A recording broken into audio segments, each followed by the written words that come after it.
أسسها قدوتنا الإمام وأبو يحيى مديرنا الإمام، وبعضنا لا يعرف فضوله لذا كتبت قدره وعلمه.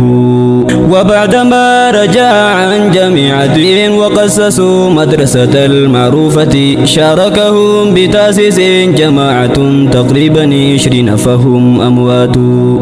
أذكر بالأول مما قرأ الآن من أبعد وهو وقرأ الحديث والأصول والفقه والتفسير والرجال والنحو والتصريف والإملاء والخط والأدب والإنشاء.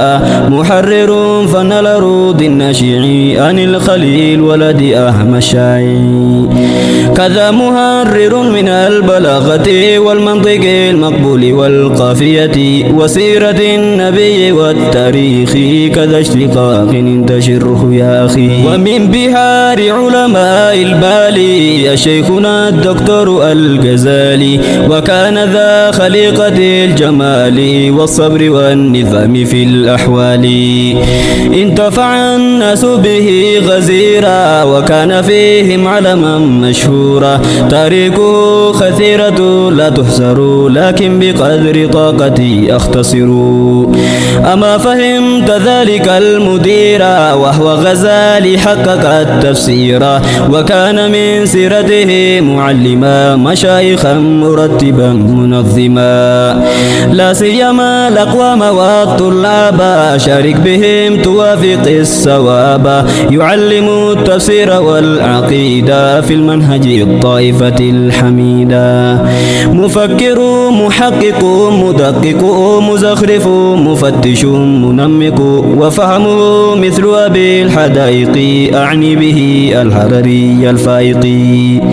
مولده لبر من روميا ونفعه يعم في أثيوبيا، وخاصة في باليا أخيا افهم وعي القول تكون حيا. بسم الله الرحمن الرحيم. مدرسة سلفية هندي فمرة هنقرأت دلوت إرى ولا لما كاس حري ملسينا وقوت شنتما أولي لا كفسس في ربيتين قبابنا ولي ملأن.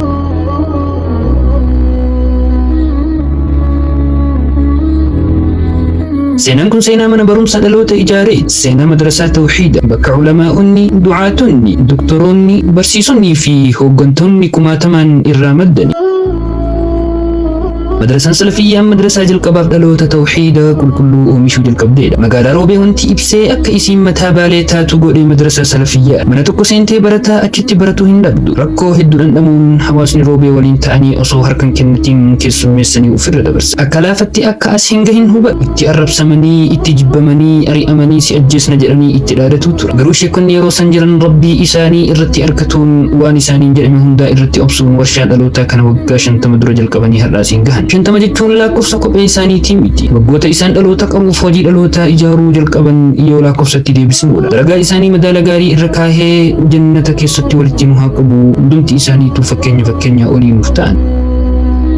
akkamitti jalqabde kan jedhuuf yeroo san biyya keenya keessatti madrasaan amantii islaamaa barsiistuu baay'ee muraasa turte. Dhaloonni hedduun beekumsa diinii gabaaboo malee guddaa hin qaban. Yeroo san sheekni keenya guddaan abbaan nama maraa hambaan ulamaa'ii Dr. Sheek Abdurrahmaan Adam Muhammad rabbiin irratti hirkatanii murannoo cimaadhaan hojii guddaa tokko hawaasa magaalaa Roobee Masjidun Nuurii waliin karoorsan. Kaayyoon isaanii dhaloota tawhiida irratti guddatu ijaaruu ture. Sana dura bara 1380 hijira Masjidun Nuuriin keessatti qalaawiin Qur'aanaa jalqabame. Sheekota hedduun waggaa 17 barsiifamaa ture. Faatii Dr. Sheek Abdurrahmaan booda karoora madrasatti jijjiiruun Sheek Ibn Baaz maqaa salafiyyaa jedhu moggaasanii fi mirqaan ajaa'ibaatiin iddoo barnootaa bal'aas argatanii barsiisuu itti fufan. Jijjiirama isiin keessa dabartee ilaalchisuun mudiirri madrasaa salafiyyaa Dr. Sheek Gazaaliin Haaji Xaahaa yeroo dubbatan akkana jedhu. Madrasaan salafiyyaan kan hundeeffamteen Sheek kennaa fi abbaa nama maraa Sheek Abdurrahmaan Adam Muhammadiini. Yeroo jalqabaa Masjidun Nuuriin keessatti waggaa 17 oliif qalaawiin Qur'aanaa barsiifamaa ture. Booda Sheek Abdurrahmaan Yuunivarsiitii Islaamaa Madiinaa galanii qalaawii Qur'aanatti dabalamanii gara madrasaa fannii hedduu barsiistutti jijjiiran. Barri jijjiiramni kun godhame bara 1397 Hijiratti. Murannoon rakkoo baay'ee keessa waliin darbuun kufanii ka'anii bu'anii bahanii gurguddaa Roobee waliin bira dabaranii har'uma jidduutti argamu. Booda yeroo dheeraa haala gaariin itti fuftee amaanaan nu bira ga'e. Dina isii mul'isuu fi carraa barnoota ol'aanuu mijeessuuf kulliyyaa Imaam Zahabii Dr. Sheek Abdurrahmaan waliin bara 1446 Hijiratti bannee itti fufaa jirra jedhu. qabsoo godhamee yoo dubbanne godaannisni seenaa madrasaa salafiyyaa irratti raawwatame bal'aa ta'uu waliin muraasuma waliin miilan. Akkuma beekamu diinni beekumsan jaala, diinni tawxiid ammoo caalatti hin jaala. Seenaa madrasaa salafiyyaa keessaa seenaa godaannisaa kana barreessuun akkasumas himuun haalaan namatti ulfaata. Seenaan kun yeroo barraa'u harkatu didee hollata, qalamatu goga, garachitu nama muslimaa hunda gubata. Imimmaan to'annaa malee dhangala'a. Godaannisa yeroo hunda yaadatamu ta'ee hafe. Yaa obsa sheekotaa fi abboota kennaa amantii balleessuuf irratti walii galanis kan amantii isaa tiksu rabbii caalamaati. Osoo rabbiif ta'uu baatee namaaf ta'ee silaa maaltu ta'a? Sheekonnii fi hawaasni muslimaa magaalaa roobee tokkoomanii rabbiin irratti hirkatanii bira dabran. Osoo amantii ofiitiin hin saalfatiin fuula diinaa dhaabatan. Jecha namaatiif obsanii aarsaa fi qabsoo barbaachisu hunda gochuun bira dabran. Rabbiin amantii islaamaa bakka inni jiru hundatti tumsuu fi waadaa ofirra kaa'e. Sheekonni madrasaa salafiyyaa daree barnootaa waliin lafa isaanii keessaa kan ari'amaniif sababa isaan amantii islaamaa diriirsuuf waadaa seenanii. Akkasuma hawaasni magaalaa roobee bal'aanis gootummaa isaatiin bakka hundattuu madrasaa salafiyyaatiif aarsaa jiru hundaa kafalaa ture. Rabbiin amantii isaa tiksuuf dhiirota ofii file qopheessa. Warra diinii isaatiif lubbuu ofiillee kennu kan saffaa fi addattis rabbiin malee homaan sodaan. Isaan irraa koree madrasaa salafiyyaa fi abbootii kabajaa magaalaa roobee kan turan fakkeenya guddaadha. Isaan du'anis dalagaan isaanii bara baraan jiraata. Galmee seenaa dhaloota har'aatii fi yaadannoo barumsaa guddaa ta'uu galmeessee ol kaa'a. Madrasaan salafiyyaan erga waggoota muraasa barsiisuu jalqabde booda mormiin jalqabe. Siyaasaa wal qabsiisanii sheekota keenya irratti himannaan baname. Faaruu afaan arabiffaatiin godhamuuf siyaasaan himataman. Garuu qorannoon hundi soba ta'uu isaa mirkaneesse. Shirri sunis kufu. Garuu diinni ammas hin boqan. Aangawoota mootummaa dargiitiin walii galuun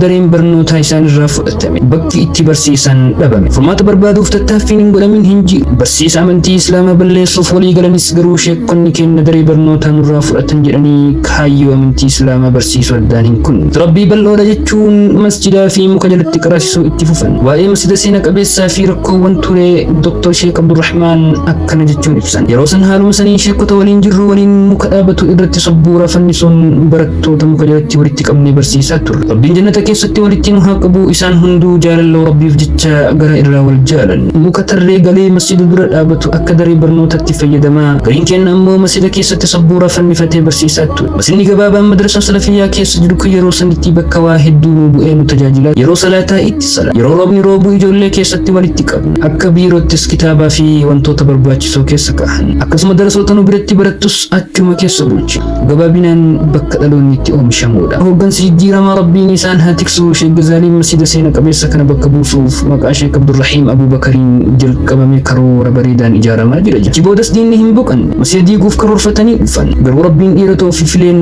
akka masjida diiguu miti seenuu yoo hin dandeenye fuuldura dhaabatanii gurguddaan roobee itti hima. Hinduuna malee mana rabbii hin seentu jechuun aanga'a dargii ofirra deebisan. Seenaa qalama warqiitiin barraa'uu qabu hedduutu jira. Yeroo kenna qusatuuf hagamatti gabaabsina. Waa'ee sheekota madrasaa salafiyyaa gabaabinaan yoo dubban sheekonni madrasaa salafiyyaa keessatti barsiisaa turan hedduudha. Guyyaa madrasaan salafiyyaan bismillah jettu irraa namni har'a lubbuun jiru hundeessaa madrasaa salafiyyaa Dr. Sheek Abdurrahmaan hin qabu. Isaan waliin warroonni hundeessan hunduu gara ganda irraa hanfiinsi hin jirretti godaananii jiru. Gariin isaanii ammoo dadhabuun manatti deebi'anii jiru. Gariin isaanii ammoo dadhabuma waliinuu irraa hin hafun jechuun konkolaataa fayyadamanii dhufanii barsiisaa jiru. Konni madrasaa salafiyyaa keessatti barsiisan ulamaa'ota dacheen baalee ittiin badhaateedha. Baay'een isaanii sadarkaa barnoota digirii yuunivarsiitii biyyoota alaa irraa fudhatuun osoo carraan jireenyaa baay'een achitti kennameefii jiru biyya isaaniitti deebi'anii dhaloota isaan booda tawxiida barsiisuu filatan. Galata isaanii jannata rabbii haa godhu. Akkasuma sheekonni baay'inni isaanii 25 ol ta'an gara ganda akhiratti godaananii jiru. Hundumti isaaniitu waan dalagatanii wal gahan jannata rabbii keessatti walitti nu haa qabu. Isaan hunduu warra aduunitti walii tarte warra madrasaa salafiyyaaf osoo ifaajan umrii isaanii guutuu tawxiida dhaloota barsiisuu irratti xumuranidha.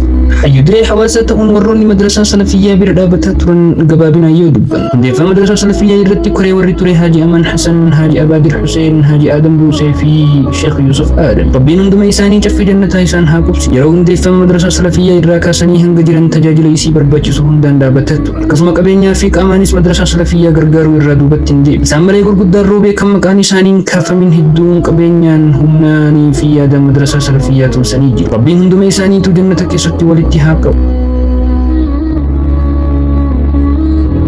firiin bakka gahe biyyaa biyyee tola akkuma jedhamu. Ilmaan madrasaa salafiyyaa irraa hangafa ta'uun bahan kan biyyoota garagaraa keessa faca'anii jiraatan wal gurmeessuun sheekota kennaa fi madrasaa salafiyyaa gargaaruu qabna jechuun waldaa ijaaran. Ijaaranii osoo hin turin buusii jalqabuun jijjiirama guddaa madrasaa salafiyyaa keessatti argamsiisa. Waldaa kana dura bu'uun kan hoogganu ilma Sheek Abdurrahman kan ta'e daa'iyaa islaamaa Sheek Yahya. Ilmaan madrasaa salafiyyaa seensaa baha addunyaa jiran wal dhagahuun miseensa waldaa ta'uun waan buusaa hojjetan. Waldaan kunis yeroo gabaabaa keessatti jijjiirama guddaa fiduudhaan madda galii jabaa gamoo G+3 dhaaba.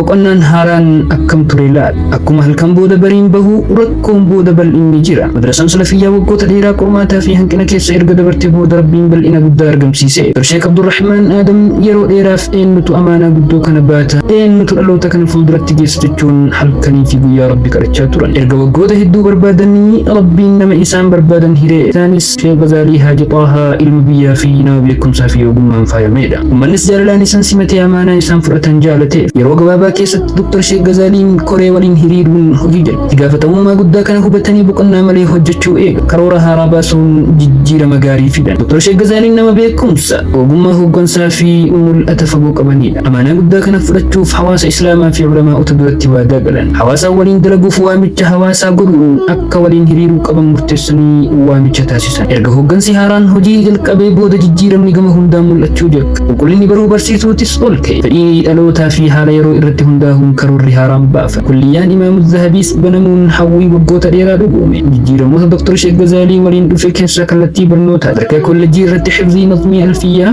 akkasuma xifzii nazmii beekunii fi ajarruun sadarkaa ibtidaa'ii fi mutawassitaa irratti dirqama godhamee akkasuma kutaa 5 irraa barnoota tafsiiraas eegalchiifame. Bara 1447 hijiraa keessatti baay'inni barataa 2385 ture.